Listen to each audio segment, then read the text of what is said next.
Welcome to my channel. Students, आज का topic है पास्ट टेंस। पास्ट टेंस से तात्पर्य होता है पास्ट,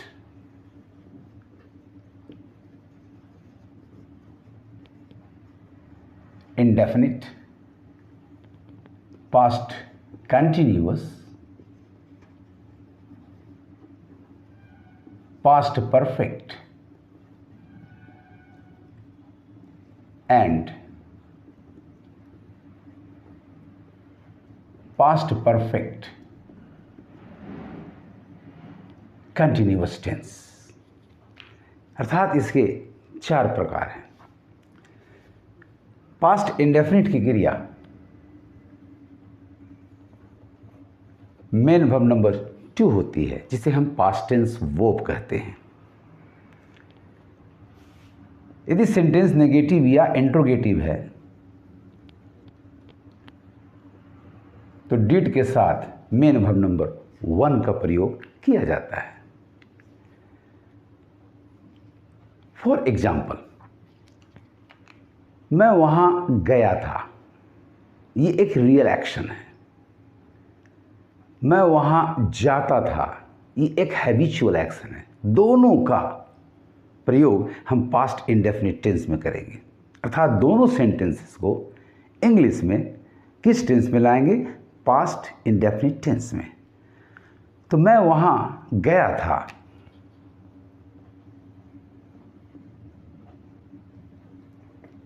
आई वेंट देयर।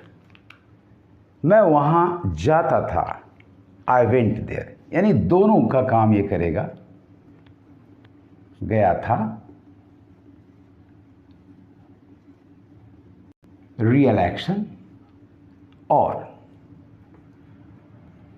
जाता था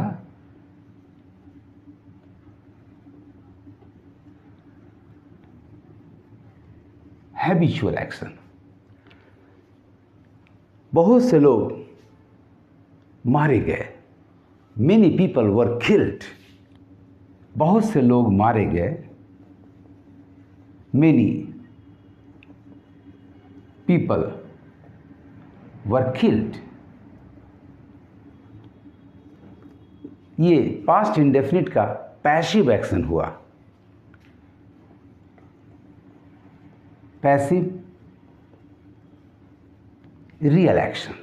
बहुत से लोग मारे गए, पास्ट इंडेफिनिट टेंस का पैसिव वॉइस रियल एक्शन।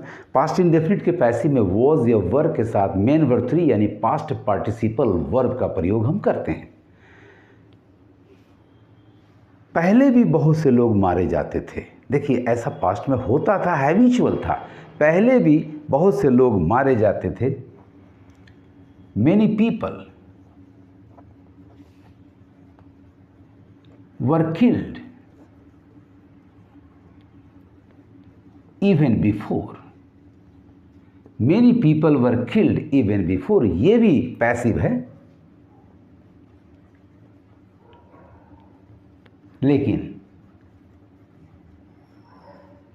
ये हैबिचुअल पास्ट इंडेफिनिट है। मेनी पीपल वर किल्ड, बहुत से लोग मारे गए थे, वास्तव में ऐसा हुआ।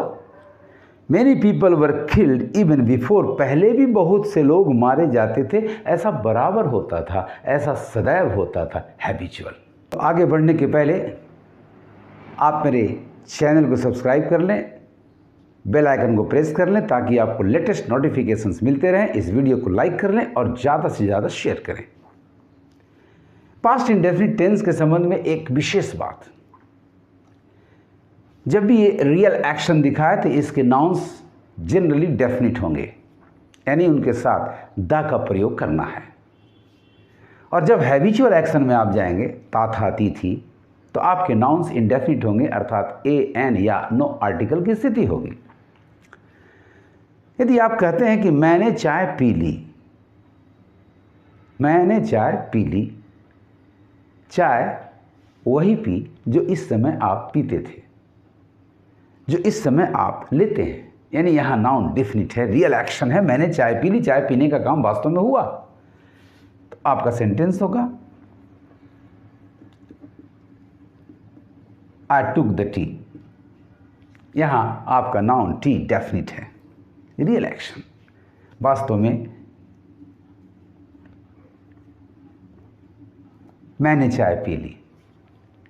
यदि आप कहते हैं मैं चाय पीता था, यानी चाय पीने की आदत थी, अब नहीं पीते, मैं चाय पीता था, तो आपका नाउन चाय यानी टी इंडेफिनिट है। अनकाउंटेबल नो आर्टिकल, आई टुक टी। मैं चाय पीता था। क्या तुम घोड़े खरीदते थे? Habitual action. Did you by any horse's? Negative interrogative sentences में यदि नाउन के साथ कोई डिटरमाइनर ना हो तो एनी का प्रयोग जरूर करें। क्या तुम घोड़े खरीदते थे? Did you by any horses?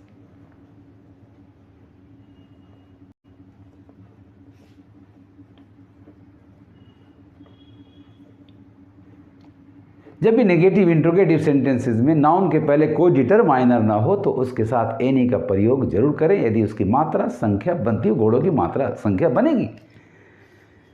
क्या तुमने घोड़े खरीद लिए? वही जिनको देखे थे, जिनके बारे में प्लान किया था कि खरीदेंगे। क्या तुमने घोड़े खरीद लिए? Real action. Did you by the horses?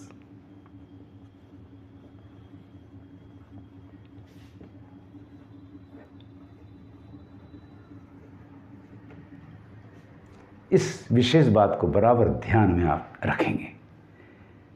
Real action article the, generally habitual action the का प्रयोग ना करें। ए एन या नो आर्टिकल, सिंगुलर काउंटेबल हो तो ए एन का प्रयोग करें, और प्लूरल हो या अनकाउंटेबल हो तो किसी आर्टिकल की जरूरत नहीं है। और एक विशेष बात याद रखनी है कि यदि आपका सेंटेंस नेगेटिव और इंट्रोगेटिव है तो नाउन के पहले कोई डिटरमाइनर होना चाहिए, नहीं है, और यदि उसकी मात्रा संख्या बनती हो तो उसके साथ एनी का प्रयोग अवश्य करें। पास्ट टेंस में दूसरा प्रकार है पास्ट कंटिन्यूअस। आपके सेंटेंसेस में जनरली रहा था, रही थी आदि आएंगे। इसकी क्रिया प्रेजेंट पार्टिसिपल यानी आईएनजी होती है वॉज वर सहायक क्रिया के साथ, यानी आपको यूज करना है वाज और वर प्लस मेन वर्ब नंबर 4। वह यहां आ रहा था, ही वॉज कमिंग हियर। मैं उसके यहां जा रहा था, I was going to hers, और I was going to her house. क्या वह कहानी कह रही थी? वॉज सी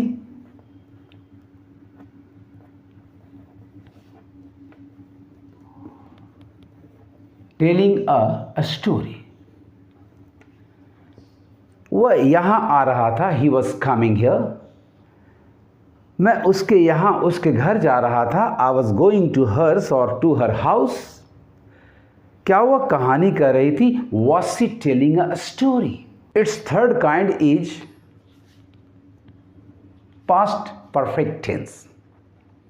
इस टेंस में प्रयुक्त होने वाली क्रिया सहायक क्रिया ऑक्सिलरी वर्ब हैड के साथ मेन वर्ब नंबर 3 होगी। इसके साथ एक शर्त है, याद रखेंगे, तभी प्रयोग करें जब पास्ट इन पास्ट की स्थिति हो, पास्ट इन पास्ट का एक कंडीशन मौजूद हो।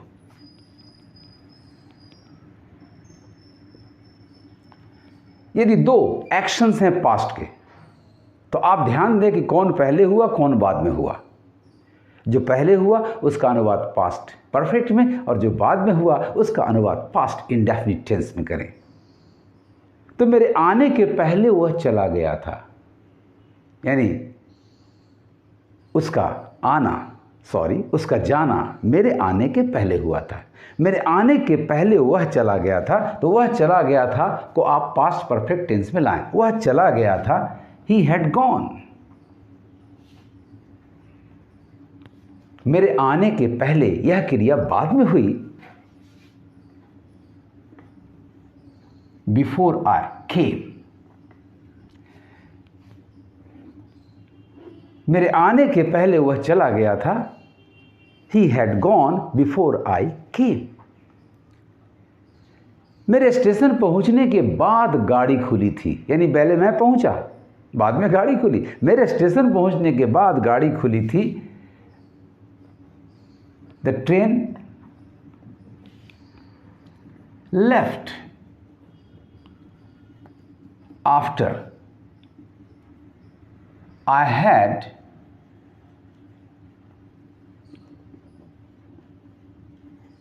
reached the station. The train left after I had reached the station.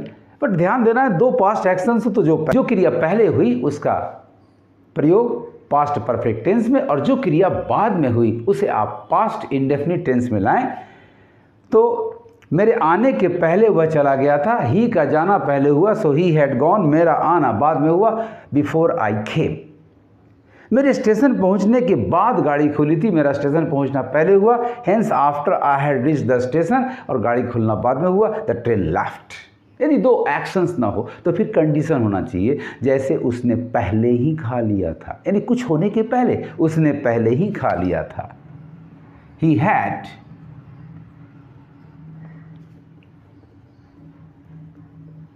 Eaten before, एक कंडीशन होना चाहिए, उसने पहले ही खा लिया था। He had eaten before. इस तरह से आप पास्ट परफेक्ट टेंस का प्रयोग करके इंग्लिश में अनुवाद करें, इंग्लिश में बोलें, कॉमन एरर्स के क्वेश्चंस को हल करें। Now is the turn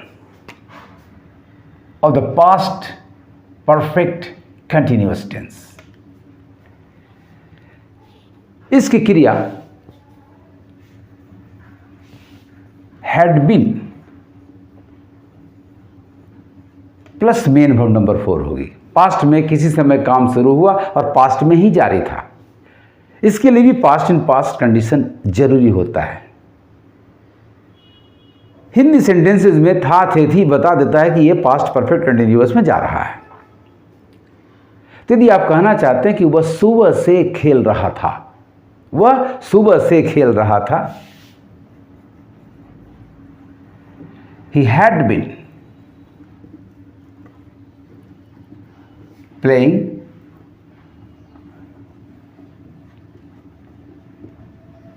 since morning. He had been playing since morning.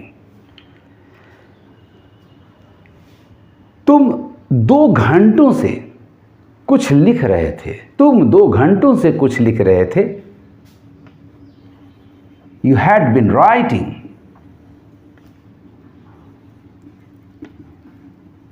something for 2 hours. Since का प्रयोग आप पॉइंट ऑफ टाइम के पहले करें और फॉर का प्रयोग आप पीरियड ऑफ टाइम के पहले करें। आमतौर पर इस टेंस का प्रयोग तभी किया जाता है, तभी किया जाना चाहिए जब पास्ट इन पास्ट हो। ऐसे फॉर और since plus time present perfect continuous tense में जाता है। लेकिन यदि आपने कहा कि आई सेड, तो ये रिपोर्ट करने वाली क्रिया जो सेड हुई, इसके वजह से प्रेजेंट परफेक्ट कंटिन्यूअस चेंज होकर पास्ट परफेक्ट कंटिन्यूअस होता है। लेकिन अनुवाद में आपका ये इंडिकेटर है था। वह सुबह से खा रहा था। कब से? सुबह से। था बता रहा है कि यह क्रिया पास्ट में ही जारी थी। वह सुबह से खा रहा था। He had been eating since morning. इस तरह से स्टूडेंट्स, मैंने शॉर्ट में एक ब्रीफ दिया पास्ट टेंस के संबंध में। आप इनका अध्ययन, इनकी प्रैक्टिस बहुत ही ध्यान से करें और एवरीडे यूज़ करें। अनुवाद में, बोलने में, कॉमन एरर्स को पकड़ने में। आज इतना ही। Best of luck. Thank you for watching.